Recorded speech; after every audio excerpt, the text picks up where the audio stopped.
कुछ रिश्ते समाज में, परिवार में ऐसे होते हैं जिन पर हम आंख मूंद कर विश्वास कर सकते हैं। आज की जो कहानी मैं आपको सुनाने जा रहा हूं, इस कहानी को सुनने के बाद आपके भी रोंगटे खड़े हो जाएंगे, आप भी परेशान हो जाएंगे कि समाज में वाकई कैसे कैसे लोग रहते हैं।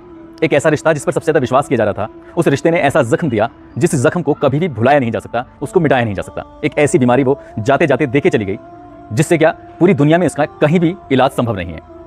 आदाब, नमस्कार, सत श्री अकाल, मैं उस्मान सैफी। आज की जो सच्ची घटना मैं आपको सुनाने जा रहा हूँ, ये सच्ची घटना है उत्तराखंड का एक जिला है उधम सिंह नगर, और इसी जिले का एक थाना लगता है ट्रांजिट कैंप। दरअसल 2 अप्रैल 2022 का ये वाकया है। सुबह के 11 या 11:30 बजे के आसपास टाइम रहा होगा। एक महिला अपने बेटे को तलाश रही थी। काफ़ी देर हो जाती है, जब घर वापस नहीं आता उसको फ़ोन भी किया जाता है, मगर उसने फ़ोन उठाया नहीं। पूरी घंटी जाती है, तब उसकी माँ अपने घर से बाहर निकलकर इधर उधर आसपास के लोगों से पूछती है कि क्या तुमने मेरे बेटे बिट्टू को देखा है। दूसरे घर जाती है, तीसरे घर जाती है, चौथे घर जाती है। इस तरह से सब लोग मना कर देते हैं और जाते जाते वो पहुंच जाती है अपनी देवरानी के घर में। और जैसे ही देवरानी के घर में जाती है, दरवाजा खोलती है, इससे पहले कि वो देवरानी को आवाज़ लगाती, उससे पूछती कि तुमने मेरे बेटे बिट्टू को देखा है। तो पता चलता है कि दरवाजा खुलता है और सामने देवरानी और उसका बेटा बिट्टू दोनों आपत्तिजनक स्थिति में पड़े हुए थे। उन दोनों को देखकर उसके रोंगटे खड़े हो जाते हैं। वो परेशान हो जाती है, आंखें खुली की खुली रह जाती हैं। दौड़ते हुए वहाँ से वापस अपने घर आती है और रोने लगती है। और रोते रोते उसका बुरा हाल था। पति पूछता है कि क्यों रो रही हो, क्या दिक्कत, क्या परेशानी है। तब जब अपने पति को ये सारी बात बताती है तो पति के भी रोंगटे खड़े हो जाते हैं। दरअसल वाकई बात ही कुछ ऐसी परेशानी वाली थी।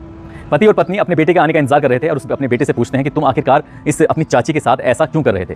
14 साल का वो बालक, उसको पता भी नहीं कि वो क्या कर रहा था, कब से कर रहा था। उसको बैठा के जब पूछा जाता है, तब वो अपनी सारी आप बीती, अपनी कहानी जब बयां करता है, तो वाकई परिवार के लोग परेशान हो जाते हैं। रोते रोते उनका भी बुरा हाल हो जाता है। सीधे ये दोनों पति पत्नी अपने बेटे को लेकर पहुंच जाते हैं ट्रांजिट कैंप थाने में, और वहां जाकर SHO सुंदरम शर्मा को एक तहरीर देते हैं। तहरीर में बताया जाता है कि इनका एक भाई है जिसका नाम साहिल है। साहिल और तानिया की अभी कुछ साल पहले शादी हुई थी। दोनों खुशहाल जिंदगी जी रहे थे, सब कुछ ठीक चल रहा था। लेकिन अचानक ही साहिल बीमार हो जाता है, और बीमार भी कुछ ऐसा होता है कि उसकी तबीयत, उसकी सेहत लगातार दिन प्रतिदिन डाउन होती चली जा रही थी। दिसंबर 2021 आता है और दिसंबर 2021 आते ही उसकी मौत हो जाती है। साहिल की मौत से परिवार पूरी तरह से टूट चुका था। हालांकि इन दोनों भाइयों में कम ही बनती थी। कहते हैं कि ज़मीन उमीन का बंटवारा या कुछ ऐसी चीज़ें थी जिनको लेकर कम बनती थी, इसलिए दोनों कम रहते थे एक दूसरे के साथ। मगर बेटे का इस घर में आना जाना बहुत ज़्यादा था। चाचा की भतीजे से बहुत ज़्यादा पड़ती थी। चाचा भतीजे को बहुत प्यार करता था और भतीजा चाचा को भी बहुत ज़्यादा प्यार करता था। भतीजा अपने घर खाना पीना कम खाता था, चाचा चाची के साथ ज़्यादा रहता था। इसलिए परिवार के लोगों ने भी इस बात पर कभी कोई ऐतराज़ नहीं किया। मगर जब इस मरने का कारण के बारे में बात आगे पुलिस पूछती है तो इसमें क्या दिक्कत, क्या हर्ज वाली बात है, तो बताता कि मरने का जो कारण था, जब इसके पति की यानी कि साहिल की मेडिकल परीक्षण कराया जाता है तो पता चलता है कि उसको एक ऐसी बीमारी थी जिसका इलाज पूरी दुनिया में कहीं भी आज तक भी नहीं है। दरअसल वो एड्स की बीमारी से पीड़ित था और इसलिए सभी जगह पर उसका इलाज कराया, मगर उसमें कोई सुधार नहीं हो रहा था। जब सुधार नहीं हो रहा था तो इसलिए उसकी दिसंबर 2021 में उसकी मौत हो जाती है। और मौत होने के बाद इसी बीच में बिट्टू का भी इसके घर पर आना जाना लगा रहता था। जब ये महिला अपने मायके यानी कि उत्तर प्रदेश के एक इलाका है पीलीभीत का एक गाँव लगता है पूरनपुर, जब वो पूरनपुर में आती है तो अपने इस भतीजे को, जिसकी उम्र 14 साल है, नाम बिट्टू है, उसको अपने साथ लेकर मायके आ जाती है। और पुलिस की पूछताछ में जब पता चलता है कि बिट्टू के साथ पहली बार जो संबंध बनाए गए थे वो साहिल की मौत के बाद यानी कि मायके बनाए गए थे। 4-5 दिन वो अपने ऐसे मायके में रखती है, उसके साथ वो संबंध बनाती है। और संबंध बनाकर जब वापस वहाँ से आते हैं तो उसके बाद फिर यहाँ भी कभी कभार जब भी उसका मन करता था तब अपने भतीजे के साथ वो ऐसा ही गलत काम कर रही थी। मगर ये गलत काम शायद किसी को हो सकता है ऐतराज़ ना हो, लेकिन अगली बात जब लोगों ने सुनी, जब लोगों को पता चलती है, पुलिस को पता चलती है, तो पुलिस भी सख्ते में जाती है। दरअसल तानिया को भी वही बीमारी थी जो उसके पति साहिल को लगी हुई थी, क्योंकि तानिया भी एड्स से पूरी तरह से पीड़ित थी और कहीं ना कहीं उसके दिमाग में एक ऐसी खुरापाती पल रही थी। वो अपने जेठ से अपने पति का बदला लेना चाहती थी। और जेठ के पास महज एक ही बालक, एक ही लड़का, जिसकी उम्र 14 साल। इसलिए उसने अपने जेठ को सबक सिखाने के लिए भतीजे पर यानी कि बिट्टू पर हाथ रखा और उसके साथ उसने शारीरिक संबंध बनाए। एक बार नहीं, बार बार उसके साथ ऐसे ही करती चली जा रही थी। और जब ये बात उसकी माँ ने यानी कि 2 अप्रैल 2022 को अपनी आंखों से ये वाकया देखा, वो दृश्य देखा, तो उसकी माँ की आंखें खुली की खुली रह जाती हैं। परिवार के लोगों का हाल बुरा हो जाता है। और जब इस बात का मुकदमा दर्ज कराया जाता है, साथ ही इस तानिया को मेडिकल परीक्षण के लिए भेजा जाता है, तो इससे क्लियर हो जाता है कि उसको भी वही बीमारी थी जो बीमारी उसके पति साहिल को थी।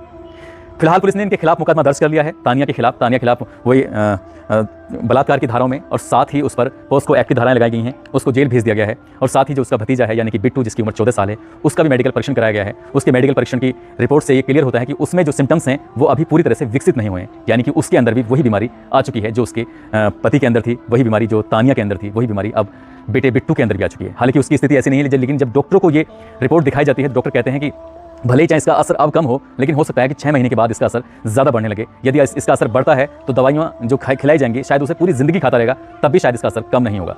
ऐसा ना हो सकता है कि बिट्टू को अपनी जान गंवानी पड़ जाए। इस मामले में परिवार वालों की तहरीर के आधार पर पुलिस ने जो मुकदमा दर्ज किया है, साथ ही पुलिस जो हम वहाँ की CO सिटी हैं अभय प्रताप सिंह, वो कहते हैं कि इस मामले की जाँच और भी कराई जा रही है। ऐसा ना हो कि इस महिला ने, जिसका नाम तानिया है, जिसकी उम्र 23 साल है, जो बेहद खूबसूरत है, कहीं इसने किसी और के साथ तो ये संबंध नहीं बनाए हैं, कहीं ये बीमारी किसी और को तो नहीं परोस दी है।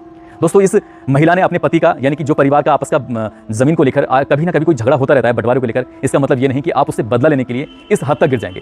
वाकई तानिया ने जो कदम उठाया है वो वाकई अकल्पनीय है, इस पर विश्वास नहीं किया जा सकता। उसने रिश्तों की न केवल मर्यादाओं को तोड़ा है बल्कि एक विश्वास को भी तोड़ा है। भला कोई अपने भतीजे के साथ, भला अपने कोई जेठ के साथ या जेठानी के साथ कोई ऐसा कैसे कर सकता है। हालांकि पुलिस अब इस मामले में अभी इस बात का खुलासा नहीं कर पाई कि ये बीमारी जो साहिल के अंदर आई थी वो तानिया से थी या तानिया के अंदर जो बीमारी आई है वो साहिल के अंदर से थी। बोले क्योंकि उसके मरने के वो दिसंबर में मर चुका था, लेकिन ये जो हुआ है इसके परिवार पूरी तरह से टूट चुका है, परिवार पूरी तरह से बिगड़ चुका है। उसके बेटे का क्या होगा ये भविष्य के घर में छिपा हुआ है, लेकिन पुलिस कहती है कि इस महिला के खिलाफ कड़ी से कड़ी कार्रवाई की जाएगी। हालांकि पुलिस भी क्या कड़ी से कड़ी कार्रवाई करेगी, जो उसकी बीमारी है शायद उस बीमारी से कभी वो बच भी ना पाए। दोस्तों इस कहानी को सुनाने का उद्देश्य किसी को परेशान करना नहीं है, किसी का दिल दुखाना नहीं है, बल्कि आपको जागरूक करना है, आपको सचेत करना है। कोई चाहे घर में, परिवार में, रिश्तों में कोई भी कितना ही करीबी हो, लेकिन एक शक की गुंजाइश हमेशा रहनी चाहिए। लड़की हो, लड़का हो, कोई भी हो, परिवार के कितना ही नजदीक हो, अगर आप शक की गुंजाइश किसी की भी प्रति, भाई बहन, बहन भाई, माँ बाप, बेटा बेटी, किसी की प्रति भी रखेंगे तो आप उतने ही सुरक्षित रहेंगे, क्योंकि आप सेफ रहेंगे, आप किसी भी होने वाली अनहोनी घटना से बचे रहेंगे। इसीलिए इन घटनाओं को मैं आपके सामने लेके आता हूँ ताकि आप भी इन सब चीज़ों से सचेत रहें, जागरूक रहें, अपना ख्याल रखें, सुरक्षित रहिए।